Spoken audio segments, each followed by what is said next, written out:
Well, the turtle vehicles are being worked on. We have tons of extra accessories. Being in the basement, it looks like a giant mess, but actually it's way better than it used to be. Let's put it that way, as we purge the last of the G.I. Joe vehicles. But more interesting is, of course, getting all of this cleaned up. Lots of extra stuff to go through. So much. But we're going to start working on the box stuff that's down here, because I can clean this place up a lot easier if I can take care of this stuff. Crazy as it is, I'm over here last night. I'm like, cool, I got my party wagon boxed. And I was like, wait a minute, don't I already have one? And I went to the other part of the basement, and guess what's there? A box party wagon. So clearly stuff here we can find some homes for on some of this stuff for sure, which will tidy up a lot of the stuff that's down here. So we're going to move from the 400 tubs to, technically we're still the 400 tubs concept as we go through these items here quickly and go back to the tubs upstairs. But my God, I need space. That being said, let's go to the prototypes. These are all prototypes. So here we are on the floor.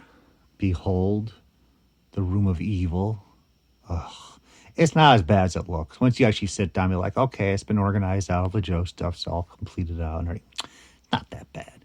Especially when we get the room after dumping other stuff. So here we are in the tubs of prototypes. This is just, of course, a sampling of prototypes. There's a few more tubs here I just found from the stack I just showed you. And this is the stuff that was in the early 2000s. So here are a pile of Superhero Squad figures. I still like these, and I'm very happy that I bought these things. And it just comes back to the fact that after the move, there's been no ability to display anything. But in the early 2000s, it was a big shakeup for prototype collectors because all of this stuff was just coming from employees. And we were all like freaking out. We're trying to get what we can. It's like it is now. It's like a rat race. But what happened was China started dumping stuff on eBay, and that just was a whole new beast in itself. We weren't sure if, let's say, I bought this test shot of, oh my God, this is Generator Rex. So if you were really interested in Generator Rex and this test shot came up, you had no idea. I mean, based upon your previous knowledge of prototypes from employees, like, just buy it, pay the price, just get it. It's so rare. It's insane. And then the G.I. Joes, which there's going to be a couple I'm going to find here, for like Valor versus Venom and other series from 2002 and 2003. You would buy one, and then the seller would have another, and then another, and then another, and another. And a year later, they would still have more.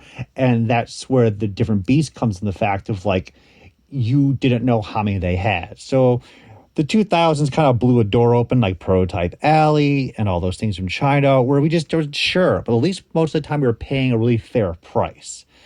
And that comes back to the statement of, we don't know what will truly be rare, like prototypes usually are, or what could be very common. So you take a gamble. And at times you had to pay a premium price just to get that first piece that came out of the gate from that seller. And it could end up that was the only piece that person had, and there was no more, or they had multiples. So that being said, lots of fun pieces in here. We have some rescue heroes, Power Rangers. Oh man, so you also get offered weird stuff from these sellers from China, and you're like, that just looks cool, I'll buy that. And that's how that ended up in there. Rescue heroes. I don't think he was a prototype. I think he just got stuck in there from Power Rangers. Oh no, that's where the prototype is. We have a bendy prototype. They always look crazy when you get the bendy prototypes and their arms are off to the side like that. They're like, oh, this literally is Titanic right here. This is Kate Winslet. That's Celine Dion's song right there. Speed Racer, that's pretty cool actually. Machine Robo. I got Tiffany from Spawn.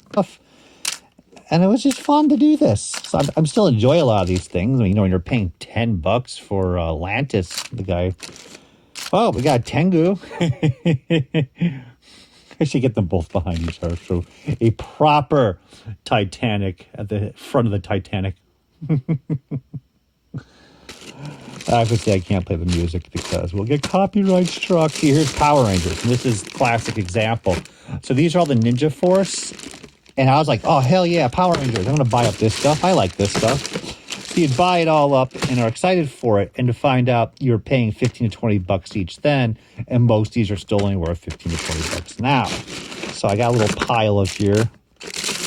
I don't think I went too overboard in like buying super duplicates, and there's pretty much one of every color aspect. There's a couple of Digimon in here too. I think those are legs to a Digimon. But anyways, you guys are here for Turtle. And here is the Turtle tub. I know. It's like you were waiting for this, right? Yeah, so that's why I did the intro for this, to give you an idea of how like the buying in the early 2000s of prototypes and test shots were. And at that time, the 2002 Turtles were coming out. And this was also exciting. But that was the same thing. You could have bought a decent smorgasbord of Turtle test shots. But this is kind of what I bought. And at some point, as they always do, they just dry up and disappear. And you have to look back and say, I'm happy with what I purchased. Versus, you know, being a disgruntled monkey, looking 20/20 hindsight, saying, I should have bought it all. So let's take a look what I got, because it's been quite a while. So this is one of the medieval with a sword and a little bit of the armor. I think that piece comes off the way there. So that's pretty good, because you usually don't get test shots with accessories. So this means the person who picked this up in China knew what they were doing and trying to complete stuff, or they found it like that. But good colors. A lot of Turtles were kind of a mixture of dark tones and not the best colors, and then a couple were just very bright. It seemed like bright green was like the in thing for some of the test shots, which works out perfectly for mutagen. There we go. So you can see like some of the test shots match each other. So we have Splinter, wonderful colors, no tail, and that's just kind of how it is. Like they're just getting whatever's being tossed out of the factory or what's being snuck out of the factory at that time. So loose joints because it's a test shot. So they're testing the mold and the final figure. So the next figure after this, they'll tighten up all the joints better and just work on it and tweak it so it's a tight joint. So let's check him out. So yeah, now here we are. Now the arms are all tight. So this was probably the first sample that came out, and then this was the follow-up one, which was tweaked. Still great to have a pair. Well, tail was there at one point, broken off. So we have a foot soldier, the same colors roughly. Nice piece, a little bit loose in the limbs as expected. Nice and bright. Hell yeah. That's pretty cool. This is a weird piece. So once in a while, mock-up samples will be produced, and for some reason, it just stayed in the inner plastic bubble, never possibly got packaged. I don't know. There's a history to it. We just don't know. And this is how it was found. So unpainted with accessories. Very cool. Splinters going on here.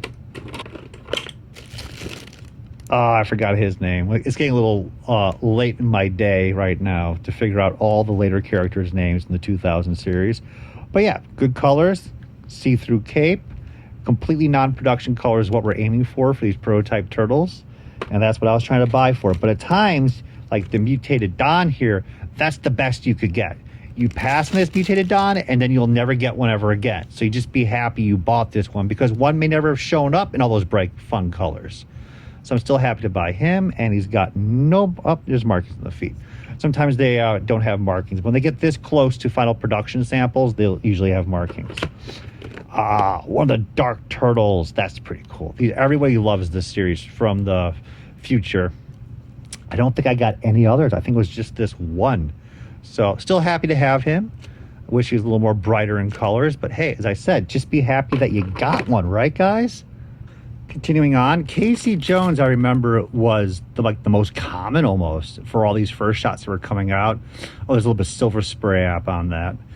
At times they would take the figure and primer them silver, and I think that was just to show the details. A lot of prototypes are primered, but usually hard copies.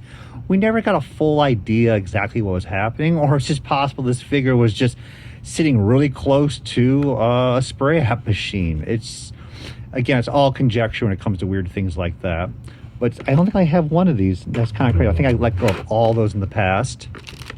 We have a Shredder with his weapons. This is like the flip action. They never had this for the original series, like the ninja, like the backflip Michelangelo that was pulled from shelves. And they can see like this run, they're all darker tones and whites.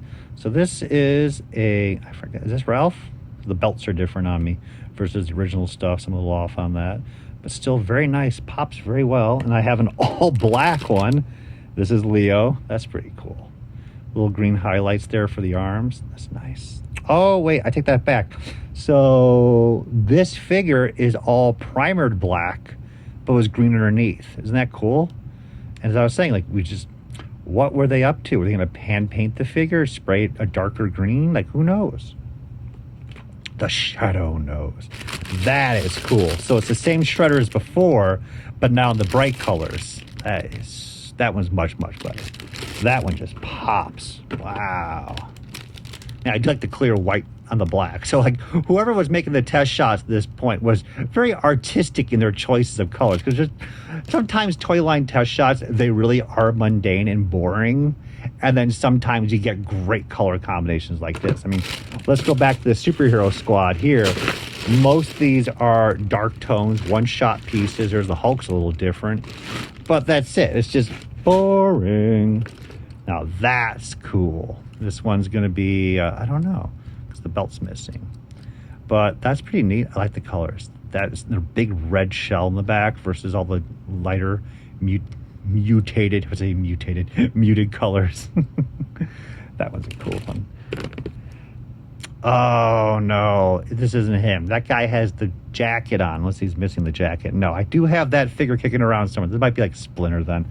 It has been quite some time since I've gone through this tub in my 2000X figures. Here's the General. I've seen him in this color before. Baxter Stockman. We got this guy from with the Future, Fast Forward Future, Future Forward Fast Hamsters. So here's a more of a basic one, the number 2. So this is like more of an engineering pilot sample. So when they're numbering these things, this is them marking each piece individually and then testing out its functionality and recording it down, saying like, okay, we shot 30 of these prototype figures from the molds, number them, and let's see the functionality, test them, and see how they work. Especially for this series, they want to know if it works. Oh, this guy, I remember him. He was very hard to find in the stores. So I'm surprised. And this is how they would ship him, too, in the classic Chinese plastic bag. I never even opened the guy. Isn't that crazy? Oh, here's Eric Casey. Look at that. The green is just intense. He just looks so pissed off. Oh, that's a really nice color combo. Like, I got one accessory, too. As I said, the accessories are not easy to get. Is this from the Monster series? It's been a while, as I said. But that one's really cool. I like the colors on this one. That's why I kept it. And then, of course, look at this one. Whoa. And again, the blue shell. That's super sweet. The bag's breaking already. Yeah, I wish to display these a long time ago, but we ran out of space. And they're well, I call it Mike Knight from the Forgotten Sewers, but it's not. It's just another medieval one. One of the turtles. A little bit of staining there. That's really odd. Might have been, well, we can conjecture all day long, but we're not. And then we have, so if you look at these guys, they're numbered B1 and, oh, my hand button, and B4. So B1 and B4. So clearly this one was before B1, right? No, I was never that smart. We have 2 of them. That's pretty cool that they follow together in how they were being tested, as I mentioned. But they are different turtles, though. So actually, I take that back, that they're not the exact one. But still, they kept them the same color coordination there. That's pretty cool. And they'll wrap it up with the multi-arm Shredder. I remember that can. That was super sweet. I have no idea if that was an internal numbering system, but I doubt it from the factory. But yeah, I actually, to be honest with you, thought I had a lot more of these, and it was just this one tub. Maybe we'll find some more later on. I know I do have the unproduced drag gun in final near production sample. I have some test shot quarry figures kicking around somewhere. So there might be more of these turtle guys kicking around, but it's still quite a good haul from the past. And it was just kind of fun to go through it again.